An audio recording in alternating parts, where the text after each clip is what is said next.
کارمند بازداشت شده ریاست کارهای داخلی منطقه کولوب را آزاد کردند. به ضد یک میلیسه دیگر پرونده باز شده است. این سه نفر در پیوند به مرگ مرموز ساکن 37 ساله کولوب عبدالقوار روزقوف دستگیر شده بودند. نزدیکانشان میگویند او بر اثر شکنجه جان باخت.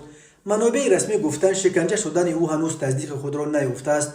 داستانی منطقه کولوب نسبت به شمشاد شریفوف کارمند ریاست کارهای داخلی منطقه کولوب با گمان برآمدن از حد وکالت منصبی پرونده گشوده است.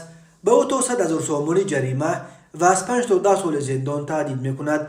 یک منبع رادیوی آزادی در داستانی منطقه کولوب به شرط ذکر نشدن نامش روز 12 ینور گفت ظفر خولو و جمشید کرامتوف به شرط بیرون نرفتن از محل زیست آزاد شدند. عبدالقوار روزقوف ساکن شهر کولوب شب 2 و 3 ینور پس از بازداشت شدن از سوی ماموران میلیسا در شرایط مرموز جان باخت.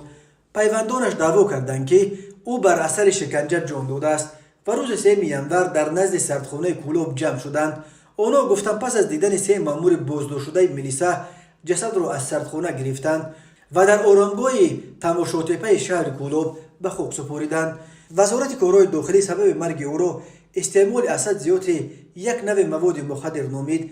منبع در داستانی منطقه کولوب نیز میگوید هنوز بر اثر شکنجه در گذشتن عبدالقوار روزقوف تصدیق نشده است. تحقیق مستقلانه قضیه فعلا غیر امکان است.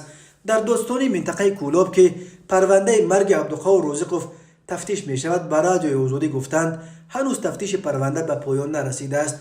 رامیش روزقوف امک عبدالقوار روزقوف روز 12 ینور به رادیوی آزادی گفت از رها شدن 2 مامور میلیسا خبر دارند ولی مقامات وعده تحقیقات عادلانه پرونده را دادند. مرگ عبدالقوار روزقوف پس از بازداشت شدنش از طرف کارمندان پلیس و اعتراض گروه از ساکنان و سر و صدای زیادی بپا کرد.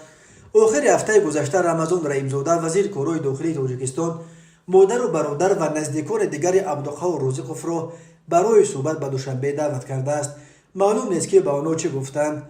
فاضل‌ما مادر عبدالقوار روزقوف صحبتش را با وزیر تصدیق کرد اما نخواست جزئیات بدهد. مرگ ساکنان پس از بازداشت شدن از سوی ماموران انتظامی همیشه اعتراض و تنقیدها را در پی دارد. هلاکت گلبدین زیابکوف ساکن نویه روشخلای ولایت مختار کوهستان بدخشان در ماه نوامبر سال 2021 باعث به اعتراض 4 روزه ساکنان شد.